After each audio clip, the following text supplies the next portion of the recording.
मेरा नाम श्रुति देशपांडे है और मैं इस साल आपकी आईटी इंस्ट्रक्टर हूँ। कुछ लोग मुझे पहले से जानते होंगे, मैंने 9th क्लास में भी लिया था जब हम बीएड कर रहे थे।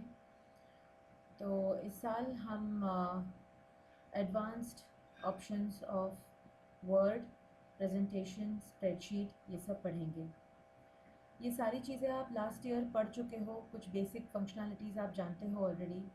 तो इस फर्स्ट लेक्चर में हम इसका रिवीजन कर लेंगे। तो first we will start with Microsoft Word. तो Microsoft Word word processor software है जिसमें हम कुछ भी लिख सकते हैं, एडिट कर सकते हैं, उसको ब्यूटीफाई कर सकते हैं। तो माइक्रोसॉफ्ट वर्ड जो है ये माइक्रोसॉफ्ट ऑफिस का एक हिस्सा है। बाकी माइक्रोसॉफ्ट ऑफिस के अलग अलग सॉफ्टवेयर्स हैं, जैसे पावर पॉइंट प्रेजेंटेशन है, एक्सेल स्प्रेडशीट सॉफ्टवेयर है, डेटाबेस एक्सेस है। तो हम आज माइक्रोसॉफ्ट वर्ड का रिवीजन करेंगे। अगर हमें माइक्रोसॉफ्ट वर्ड स्टार्ट करना है तो या तो आपके डेस्कटॉप पे उसका कोई शॉर्टकट हो सकता है, या तो आपके टास्क बार में उसका शॉर्टकट हो सकता है, जहाँ जैसे कि मेरा है यहाँ पे, या फिर आप स्टार्ट बटन को दबा के वहाँ पे ऑल प्रोग्राम्स में जाके उसको आप सर्च कर सकते हो। तो यहाँ पे मैं इस वाले शॉर्टकट को इस्तेमाल करूँगी। तो मेरा माइक्रोसॉफ्ट वर्ड कुछ इस तरह से दिखता है। ये मेरा वर्किंग एरिया है और ये सारे मेरे ऑप्शंस हैं। तो ये जो ऊपर आपको दिख रहा है डॉक्यूमेंट 1 वर्ड लिखा हुआ, इसको हम कहेंगे टाइटल बार। तो टाइटल बार में डॉक्यूमेंट का नाम डिस्प्ले होता है। इसके नीचे आता है आपका मेन्यू बार, इसमें डिफरेंट डिफरेंट मेन्यू आइटम्स हैं, जैसे फाइल है, होम है, इंसर्ट, डिज़ाइन, है ना। इसके नीचे हर एक मेन्यू के नीचे उसका एक सब मेन्यू आता है जिसको हम कहते हैं रिबन।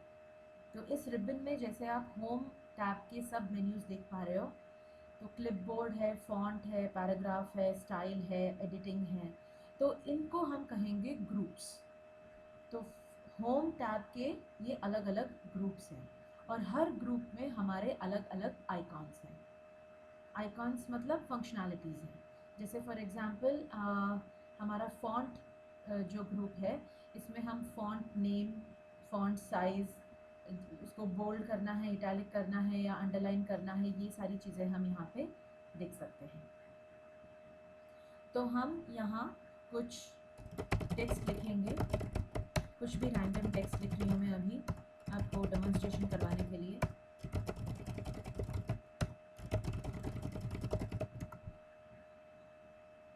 तो जो बेसिक फंक्शनैलिटीज़ हैं वो हमने क्या क्या पढ़ी थी लास्ट टाइम, कि टेक्स्ट अलाइनमेंट। तो ये जो पैराग्राफ नाम का ग्रुप है, यहाँ पे हम ये 4 चीज़ें देख सकते हैं। So this is aligned left, this is centre aligned, this is right aligned and this one is justified. तो हम हर एक को करके देखेंगे कि हमारी टेक्स्ट कैसे चेंज होती है। तो ये जो है बाय डिफ़ॉल्ट हमारा लेफ़्ट अलाइन चल रहा है। अगर हम इसको सेंटर कर देते हैं तो हमारा पूरा टेक्स्ट सेंटर में आ जाता है।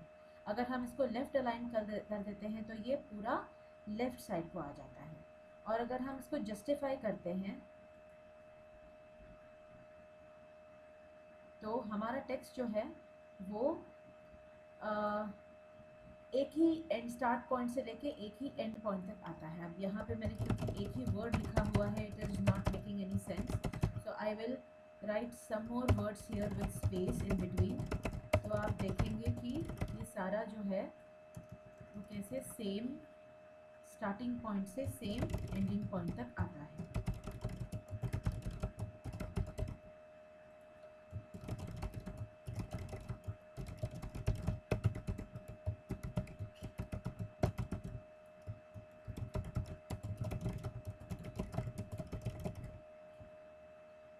अगर मैंने इसको पहले लेफ़्ट अलाइन किया और फिर इसको जस्टिफाई किया तो हम देखते हैं कि लगभग ये एक ही लाइन पे आ जाता है। छोटे छोटे वर्ड्स में अगर ब्रेक डाउन किया तो हम देखेंगे that it all ends at the same and point. तो इससे क्या होता है, हमारा जो टेक्स्ट है वो ज़्यादा नीट एंड क्लीन दिखता है, राइट?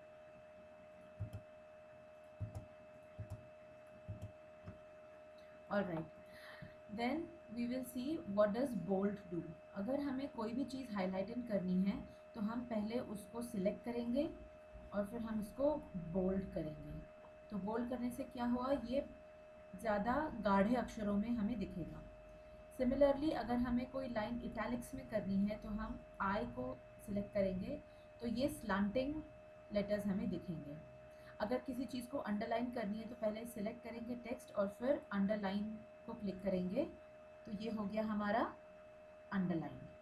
तो बेसिकली इनके लिए शॉर्टकट्स भी हैं हमारे पास।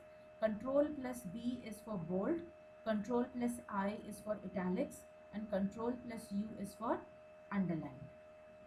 हम इस फॉन्ट को भी चेंज कर सकते हैं और इस फॉन्ट साइज़ को भी चेंज कर सकते हैं। जैसे फॉर एग्जांपल हमने ये सारा सिलेक्ट कर लिया, फिर हम फॉन्ट टाइप पे गए और यहाँ पे इन कई ऑप्शन में से कोई भी हमने ऑप्शन चूज़ कर लिया, तो हम देखते हैं कि हमारा फॉन्ट चेंज हो रहा है। सिमिलरली हम फॉन्ट साइज़ भी चेंज कर सकते हैं। यहाँ पे कोई भी साइज़ हम यूज़ कर सकते हैं, 28, 50, 100, और ये चीज़ एडिटेबल होती है। तो यहाँ पे हम क्लिक करके ना बैक स्पेस दबा के अगर हम 200 भी दे दें तो भी you can see huge fonts, ठीक है।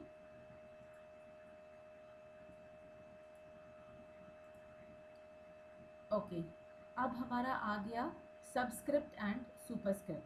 तो ये आप देख रहे हो x to the base of 2 and x raise to 2। अगर हमें कोई मैथमेटिकल फॉर्मूला लिखना है तो हम इसको यूज़ कर सकते हैं। जिस भी टेक्स्ट को हमें सुपरस्क्रिप्ट या सबस्क्रिप्ट में चेंज करना है उसको हम पहले सिलेक्ट कर लें और फिर हम इसको प्रेस करेंगे तो क्या हो गया, ये सबस्क्रिप्ट हो गया। ये हमारी स्क्रिप्ट है और ये सबस्क्रिप्ट है। स्क्रिप्ट के नीचे आने वाला टेक्स्ट होता है सबस्क्रिप्ट। अगर हमें इसी को सुपरस्क्रिप्ट बनाना है तो हम इसको सिलेक्ट करके अगर ये वाला ऑप्शन क्लिक कर दे तो क्या होगा, ये सुपरस्क्रिप्ट हो गया। सो ये हमारी स्क्रिप्ट है। स्क्रिप्ट के ऊपर आने वाले टेक्स्ट को हम कहेंगे सुपरस्क्रिप्ट। हम इसका कलर और हाइलाइटनिंग भी कर सकते हैं। अगर हमें ब्लैक कलर नहीं चाहिए तो हम इसको रेड में कर सकते हैं या फिर कोई भी ऑप्शन से हम सिलेक्ट कर सकते हैं। अगर कोई चीज़ को हमें हाइलाइटन करना है तो उस टेक्स्ट को सिलेक्ट करके ये जो हाइलाइटिंग का बटन है उसको हम प्रेस करके कोई भी कलर हम चूज़ कर सकते हैं। अगर मुझे येलो में हाइलाइटेड चाहिए कोई चीज़ तो इस तरह से मैं कर सकती हूँ। फिर आ गया हमारा बुलेट्स एंड नंबरिंग। तो ये है नंबर्स 1 2 3 4 एंड ABCD या रोमन न्यूमरल्स या जो भी, और ये है हमारे बुलेट्स। बुलेट्स में क्या होगा, सिर्फ डॉट्स आएंगे ना कि नंबर्स आएंगे। तो ये डॉट्स आ सकते हैं, ये फूल वाला आइकन आ सकता है, राइट साइन आ सकता है या फिर ये आरो भी आ सकता है। तो हमें जैसे मर्जी हम इसको चूज़ कर सकते हैं। मान लो हमें कोई लिस्ट बनानी हो तो हमें लिस्ट बना के अगर उनको नंबरिंग करनी हो तो हम ये ऑप्शन इस्तेमाल कर सकते हैं। फिर कॉपी एंड पेस्ट का ऑप्शन तो आप जानते ही हो। कॉपी होता है Ctrl+C, पेस्ट होता है Ctrl+V, और कट का ऑप्शन आता है Ctrl+X से। सो मान लो अगर हमें यही चीज़ कॉपी करनी है तो या तो मैं इसको क्लिपबोर्ड के ऑप्शन से कॉपी कर सकती हूँ, कॉपी करके यहाँ नीचे उसको पेस्ट कर सकती हूँ।